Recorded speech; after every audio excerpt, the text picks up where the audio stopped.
अस्सलाम वालेकुम students, MGT 101 का आपके पास टॉपिक 166 स्टार्ट होता है। इसमें हम वर्किंग नोट्स करेंगे जो हमने प्रीवियस फॉर्मेट किया था। यहाँ पे W1 W2 W3 लिखा हुआ था कि ये अमाउंट जो हमारे पास आएंगी ये हमारे पास कहाँ से आएंगी। ठीक है, तो अब इसमें हम देखेंगे कि ये जो अमाउंट्स आई हैं W1 W2 ये हमारे पास क्या चीज़ है। फर्स्ट हमारे पास है कैश जनरेटेड फ्रॉम ऑपरेशंस।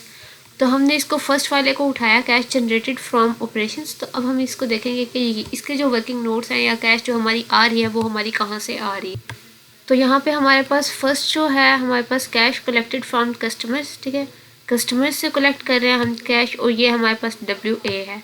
अब हम WA को जब हम देखते हैं W1 मतलब जो W1 है ये हमारे पास ये यहाँ पे ये W1 है।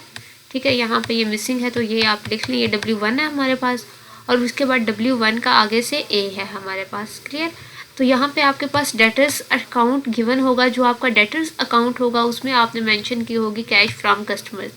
ये वाली जो कैश है इसको आप यहाँ पे लिख रहे हो कैश कलेक्टेड फ्रॉम कस्टमर्स।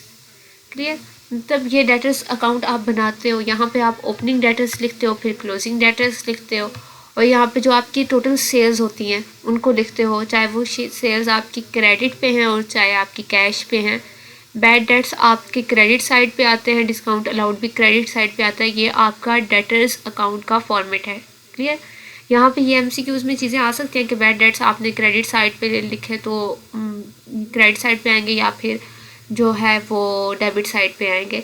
तो यहाँ पे देखें ओपनिंग बैलेंस तो आपका डेबिट साइड पे आएगा। अब सेल्स यहाँ पे डेबिट साइड पे आई, सेल्स आई मतलब सेल्स उसने की, सेल्स उसके पास से कम हुई थी और जो कैश थी वो इंक्रीमेंट हुई थी।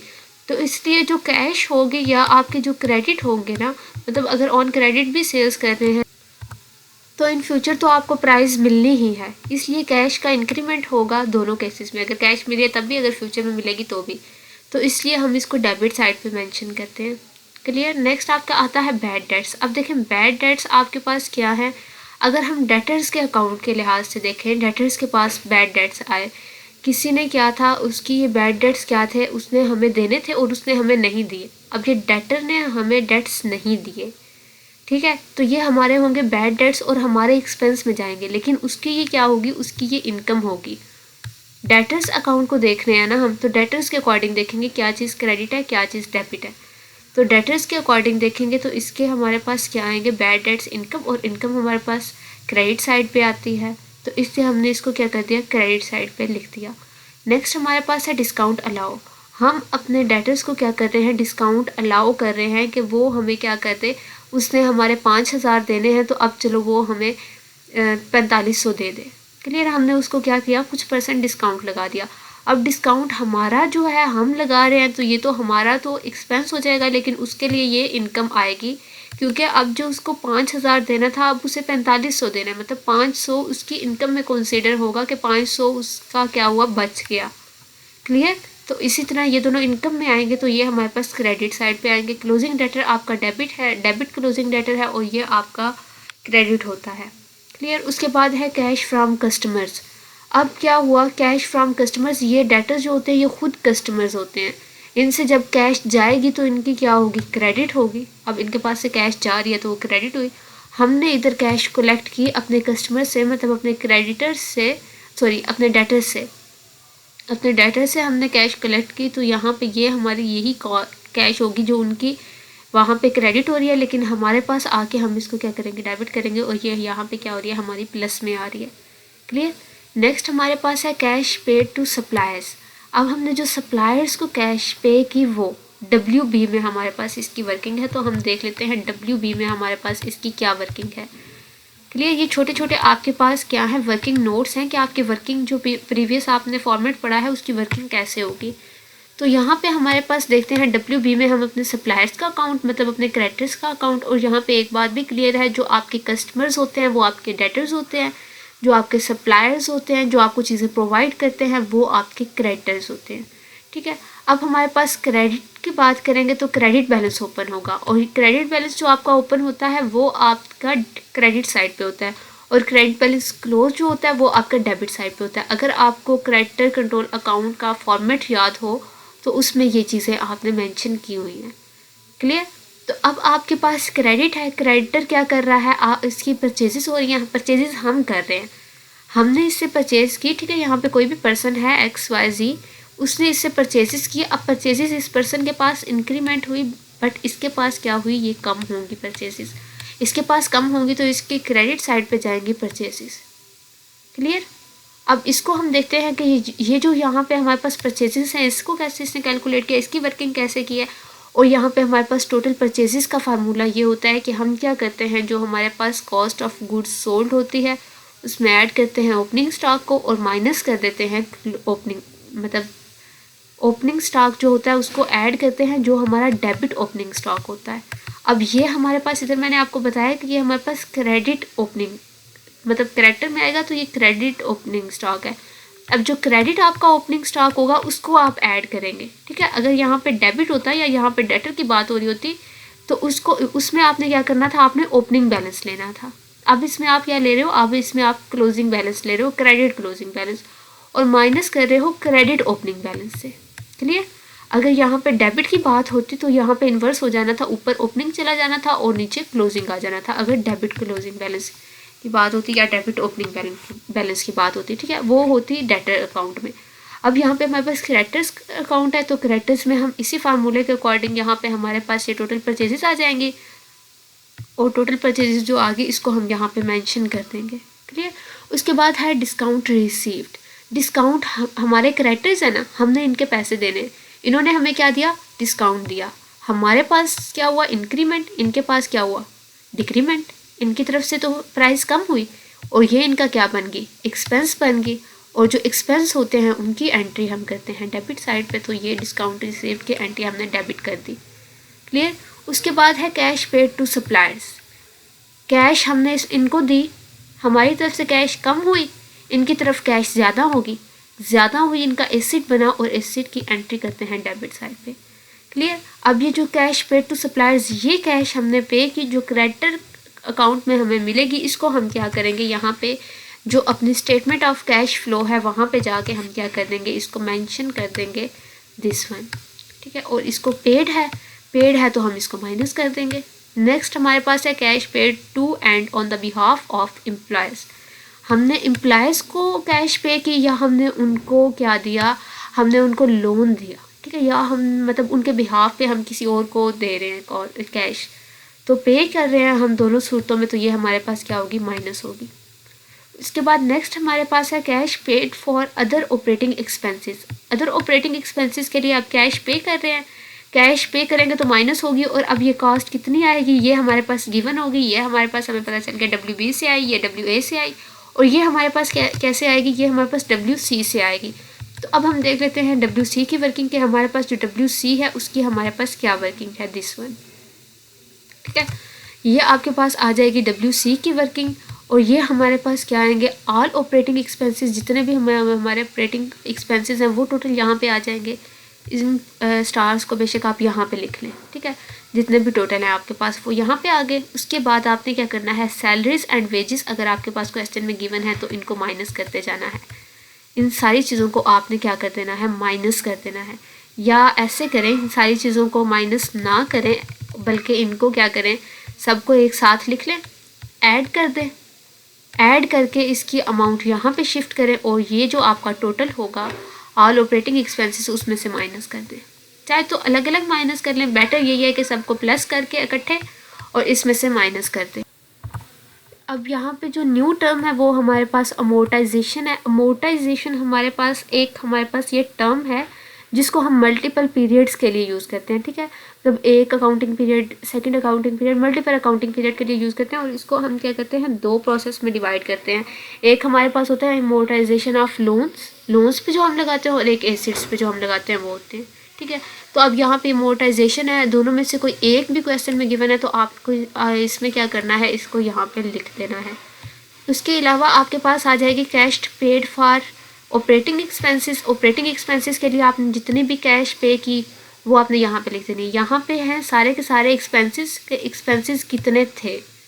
क्लियर। अब यहाँ पे आप क्या कर रहे हो, यहाँ पे जो आपने कैश पे किया आप वो लिख रहे हो, और इसमें आपने ऐड कर देनी है अपनी ओपनिंग, जो आपकी ओपनिंग कॉस्ट होगी या ओपनिंग ड्यू होंगे आपके, यहाँ पे ये हमारे ड्यूज़ होंगे जो हमने ऑलरेडी पे कर दिए हुए हैं, ठीक है। माइनस कर देंगे क्लोजिंग ड्यूज़ को, और यहाँ पे ये जो दोनों चीज़ें होंगी ये हमारे पास गिवन होंगी, उसमें से हम माइनस करेंगे। अब इसका जो आंसर आएगा उसमें से हम माइनस कर देंगे अपने ओपनिंग एडवांस को। हमने क्या किया, एडवांस जो हमने मतलब स्टार्टिंग में पे किया था, जो हमने स्टार्टिंग डेट मतलब रिपोर्टिंग जो हमारा ईयर है वो स्टार्ट हो रहा है उसी को पे किया था, तो उसको हम माइनस कर देंगे। और जो लास्ट पे हमारा बनेगा क्लोजिंग एडवांस उसको हम क्या कर देंगे, ऐड कर देंगे। क्लियर। और उसके बाद जो हमारे पास कॉस्ट आएगी, टोटल कॉस्ट जो आएगी उसको हम रेफ़र कर देंगे कि वो हमारे पास क्या है, वो हमारे पास वो कॉस्ट है जो हम पे कर रहे हैं ऑपरेटिंग एक्सपेंसेस के लिए। इसके थ्रू हम क्या करेंगे, पूरी की पूरी को कैलकुलेट कर लेंगे। ये आपका शॉर्ट में ही आ सकता है, मतलब ये आपका मॉड्यूल जो है ये एमसीक्यूज और शॉर्ट के लिए, आप इसको एज अ लॉन्ग प्रिपेयर ना करें तो बेटर है, ठीक है। तो इसको आप जस्ट शॉर्ट के लिए रिमाइंड कर लें अपने फार्मूलाज को कि आपकी जो फर्स्ट कॉस्ट है वो आपकी कहाँ से आ रही है, सेकंड कहाँ से आ रही है और थर्ड कहाँ से आ रही है। अब ये जो हमारे पास सारी कॉस्ट है ना, ये यहाँ पे आपके पास डायरेक्ट मटेरियल की कॉस्ट है, डायरेक्ट मटेरियल की है, ठीक है। यहाँ पे ये एक चीज़ मिसिंग है, तो यहाँ पे ये आप नोट डाउन कर लें कि यहाँ पे ये क्या है, सारे का सारा जो W1 है ना वो आपका डायरेक्ट मटेरियल से रिलेट कर रहा है, ठीक है। अगर आपके पास डायरेक्ट मटेरियल होगा तो आप ये वाला प्रोसेस फॉलो करेंगे जो अभी हम जो टॉपिक स्टार्ट करते ही जो मैं आपको बता रही हूँ। अब इसको माइनस कर देंगे बीच में से, तो ये हमारे पास कॉस्ट आ जाएगी। इस कॉस्ट को अब हम उठा के क्या पुट कर देंगे यहाँ पे, अपना जो हमारे पास फॉर्मेट था कैश जनरेटेड फ्रॉम ऑपरेशंस, इसको हम यहाँ पे मेंशन कर देंगे। क्लियर। अब एक चीज़ जो एक एंट्री थी हमारे पास वो होगी है डन। अगर हमारे पास ये तो हमारे पास था डायरेक्ट मटेरियल के लिए। अब अगर हमारे पास इनडायरेक्ट मटेरियल होता है तो हमारे पास जो कैश हम जनरेट करेंगे वो हमारे पास क्या होगी, ठीक है। ये देखें इनडायरेक्ट मेथड के लिए, सॉरी इनडायरेक्ट मेथड के लिए, और वो था हमारे पास डायरेक्ट मेथड के लिए। तो अब हम क्या करेंगे, यहाँ पे इसका इनडायरेक्ट मेथड का भी हमारे पास फार्मूला गिवन है, लेकिन जो कॉस्ट है हमारे पास वो है cash generated from operations. Same cash है, वो भी ऑपरेशन की थी, ये भी ऑपरेशन की है, लेकिन ये इनडायरेक्ट है वो डायरेक्ट है, फर्क सिर्फ इतना है। अब आपने इसमें क्या करना है, profit after tax. Profit after tax जो आपके पास आएगा ये आपका आएगा, जो हमने 17 मॉड्यूल में एग्जाम्पल्स किए हैं ये आपका वहाँ से आ रहा है, ठीक है। वहाँ से जो आपका पास आएगा प्रॉफिट आफ्टर टैक्स, इसको आपने यहाँ पे मेंशन कर लेना है और ऐड कर देना है इनकम टैक्स एक्सपेंसेस को, ये सिंपली आपके पास गिवन होंगे। तो फिर आपका इन दोनों को जब आप प्लस करेंगे तो आपके पास आ जाएगा प्रॉफिट आफ्टर टैक्स। क्लियर। अगर प्रॉफिट आफ्टर टैक्स पीछे गिवन है आपके पास तो आप प्रॉफिट आफ्टर टैक्स को उठा लें, ये ऊपर वाली जो दो एंट्रीज है ये ना करें, बेशक कोई इशू नहीं है इसका, ठीक है। उसके बाद जब हमारे पास प्रॉफिट बिफोर टैक्स आ जाएगा, तो अगर मतलब हमारे पास बिफोर टैक्स सॉरी गिवन है, यहाँ पे मैंने शायद उल्टा बोल दिया, अगर बिफोर टैक्स आपके पास गिवन है वहाँ पे और आफ्टर टैक्स उसने अप्लाई नहीं किया हुआ, तो आप बिफोर टैक्स को सिंपली यहाँ पे लिखते हैं, तब आप उस केस में ये ऊपर वाली दो एंट्रीज नहीं करेंगे। लेकिन अगर उसने बिफोर टैक्स नहीं दिया हुआ, जस्ट आफ्टर टैक्स ये दिया हुआ है, 17 मॉड्यूल के जो लास्ट दो टॉपिक्स हैं वो आपको बता दी हूँ, ठीक है। वहाँ पे उन्होंने दिया हुआ है प्रॉफिट आफ्टर टैक्स और बिफोर टैक्स, वो आपने ला के क्या कर देना है, यहाँ पे लिख देना है। बिफोर टैक्स अवेलेबल है तो बिफोर टैक्स आपने यहाँ पे लिख देना है, आपको इनकम टैक्स को ऐड करने की ज़रूरत नहीं है। अब उसके बाद क्या करना है, प्रॉफिट बिफोर टैक्स में आपने ऐड कर देना है अपने फाइनेंशियल चार्जेस को, ये भी आपके पास गिवन होंगे, ठीक है। इसको ऐड करने के बाद जो भी आपकी अमाउंट आएगी उसमें से आपने माइनस कर देना है profit on disposal and interest income. ये प्रॉफिट भी आपको क्या होगा, ये सारी अमाउंट्स आपको गिवन होंगी, ठीक है। इनडायरेक्ट में मोस्टली अमाउंट्स क्या हैं आपको गिवन है, आपको वर्किंग नहीं करनी पड़ी। डायरेक्ट में आपको हर एक अमाउंट के लिए वर्किंग करनी पड़ी थी। अब ये डिस्पोजल अमाउंट है, डिस्पोजल का प्रॉफिट है, डिस्पोजल का प्रॉफिट है तो इसको सिंपली माइनस कर देंगे, ठीक है। अब इसकी टोटल अमाउंट जो आई वो ये आ जाएगी। क्लियर। उसके बाद हम क्या करेंगे, प्रॉफिट फ्रॉम ऑपरेशंस। अब हमारे पास प्रॉफिट फ्रॉम ऑपरेशन जो आया वो ये है, इसमें हम ऐड कर देंगे नॉन कैश ऑपरेटिंग एक्सपेंसेस को। जो भी हमारे पास नॉन करंट एसेट्स है ना, उनकी जो नॉन कैश ऑपरेटिंग एक्सपेंसेस या फिर नॉन करंट एसेट्स जितने भी हमारे हैं उनको यहाँ पे मेंशन कर देंगे। डेप्रिसिएशन है या अमोर्टाइजेशन है, इम्पेयरमेंट है, हम उसको क्या कर रहे हैं, रिपेयर कर रहे हैं, या फिर लॉस ऑन डिस्पोजल है, हमें डिस्पोजल पे लॉस हो रहा है, उन सबको यहाँ पे ऐड करके जो टोटल अमाउंट आएगी उसको हम यहाँ पे मेंशन कर देंगे। क्लियर। अब इस अमाउंट में आपने क्या करना है, अगर ऐड होगा तो आपने ऐड करना है, अगर डिक्रीज होगा माइनस आपने करना है। अब ये आपके पास है adjustment for non cash working capital items. अब जो हमारे पास ये वर्किंग कैपिटल आइटम्स है, इसमें हमारे पास करंट लाइबिलिटीज़ भी इंक्लूड है और हमारे पास करंट एसेट्स भी इंक्लूड है। क्लियर। अब ये माइनस और प्लस को आपने एडजस्ट कैसे करना है, अगर आपका स्टॉक ग्रेटर देन है डेटर्स से तो आपने क्या कर देना है, इसको मतलब स्टॉक इंक्रीज़ हो रहा है तो आपने डेटर्स में से इसको माइनस कर देना है, और अगर आपका डिक्रीज़ हो रहा है तो आपने इसको ऐड कर देना है। क्लियर। नेक्स्ट आपके पास आ जाता है प्रीपेड ऑपरेटिंग एक्सपेंसेस। इनको आपने क्या करना है, इनको आपने ऐड ही करना है यहाँ पे। नेक्स्ट आपके पास है creditors and accrued operating expenses. अगर क्रेडिटर आपके इंक्रीज़ कर रहे हैं तो इसको ऐड कर दें, अगर डिक्रीज़ कर रहे हैं तो इसको माइनस कर दें, ठीक है, ऊपर वाले में से। तो ये आपका यहाँ पे जब टोटल कैलकुलेट होकर यहाँ पे अमाउंट आ जाएगी, अब यहाँ से आपकी जो भी कैलकुलेट करके अमाउंट आएगी वो आपकी जो अमाउंट होगी वो यहाँ पे आ जाएगी, और ये आपकी अमाउंट होगी cash generated from operations using indirect method. Clear. अब इसको आपने क्या करना है, अपने जो आपके पास कैश फ्लो स्टेटमेंट का आपके पास फॉर्मेट था उस पर यहाँ पे आपने ला के क्या कर देना है, इसको प्लेस कर देना है, और ये आपके पास फर्स्ट एंट्री जो है ये डन हो गई है। ठीक है स्टूडेंट्स, आपका जो ये लेक्चर था ये यहाँ पे एंड होता है। नेक्स्ट लेक्चर हम नेक्स्ट वीडियो में कवर करेंगे। Thank you for watching this video and अल्लाह हाफिज़।